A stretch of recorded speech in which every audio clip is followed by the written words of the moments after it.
Hello again. Thank you for watching this video. This is the follow-up second part to a series of videos that I will be creating to hopefully help you out there to find strategies to deal with long haulers, post-COVID type problems. If you haven't checked out my first video, check it out. It kind of gives you an introduction of me and what I've gone through.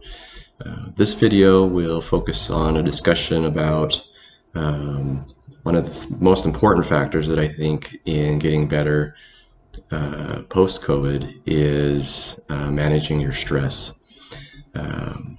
As you may all know, COVID really disrupts your nervous system. It damages nerve pathways, damages brain tissue. It can just cause all kinds of problems. So many of us out there who have had COVID and are recovering are trying to deal with the symptoms that it has caused. Just discussing the nervous system, you have two parts to it, your sympathetic and your parasympathetic. Your sympathetic is your fight or flight response. Your parasympathetic is your rest and digest system. Those two are constantly competing with each other or trying to maintain a good balance between using the resources in your body, blood flow and other things. So it is really important for you to figure out how to keep those systems in balance and to not overstress one or the other. So we know that COVID really disrupts those two systems. And what I have found through research and talking to people is that your sympathetic system, your fight or flight system, is way overactive. It is responding incorrectly to all kinds of things in your environment. Whereas your parasympathetic system has almost gone dormant. It's lazy and non-reactive. So you're trying to find a good way to balance that out. I just want to talk about stress, the three stresses that affect you. The first one is your chemical stress. So anything you put into your body will affect your chemistry. That can cause different kinds of stresses on your body, depending on what you're eating or taking in. Second one is mechanical stress, so your physical activity. The third one is your emotional stress, and that can come from all kinds of factors.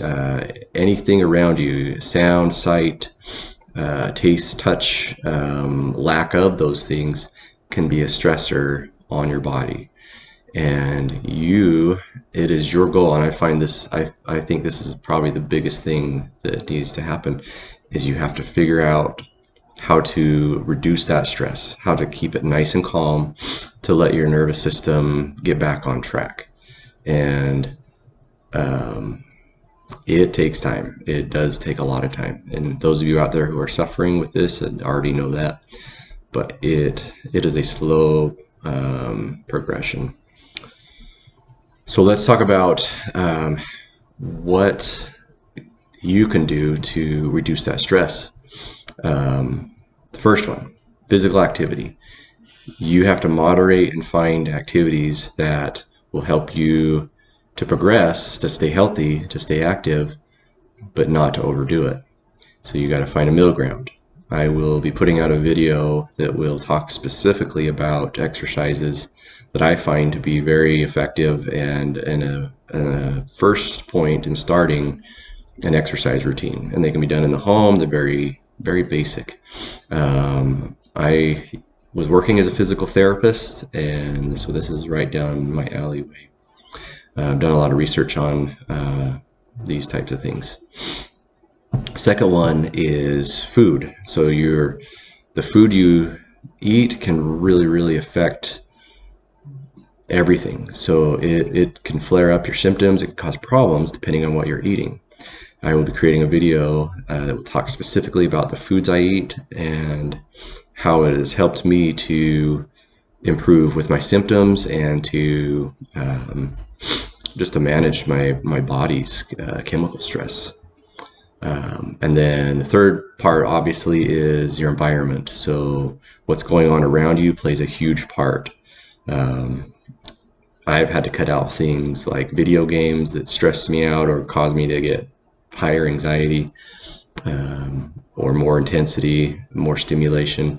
Movies, I've had to cut movies out that really just overstimulate my system, whereas before I could just watch those movies no problem. So if any advice I could give to you, it is to figure out how to reduce your stress. And there are a lot of things you can do that. I have found that as I've done these things, my symptoms have become much better. I very rarely had a flare-up. It's been over 10 days since I had anything close to a flare-up. And my flare-ups include difficulty breathing, and my legs actually just shut off. They stop working. They will go numb, they burn, they have tons of pain and cramps, and then they just stop working. So if I'm walking around when that happens, I need to find somewhere to sit or lay down immediately, otherwise I'll collapse. And I have no control over it. It's a trigger that happens. I know some of you out there have probably similar stuff or just a lot of other different stuff. So I cannot emphasize enough, figuring out how to reduce your stress is super important. You need to calm your fight or flight system and stimulate your rest and digest system, but not overstimulating your rest and digest system. And I'll talk more about that when I put out a video on food intake. But your fight or flight system is constantly being triggered. That is one of the big effects from this virus, and it causes all kinds of problems. When you're in a fight or flight response, you have all kinds of physical chemical reactions that occur. Heart rate, blood pressure, hormones, different things, blood sugars, all those things trigger. So when those happen and your body doesn't know how to regulate those the right way, it's going to cause you a lot of problems.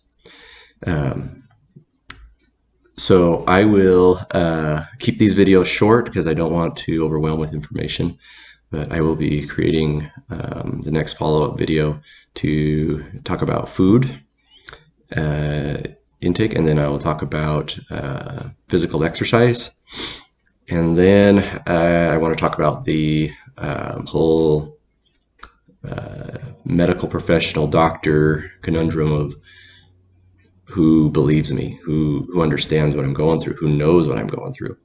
I'll definitely talk about that because I have some insight and some help for you guys out there. And then especially if this is new for you.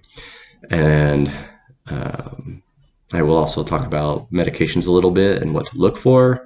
I can't recommend medications specifically because I'm not a doctor, but I can talk to you and let you know about what to look for in a medication as you discuss with your doctor. Thank you for watching. Please subscribe to my channel as I try and make this more popular and to try and help those of you out there. Thanks for watching.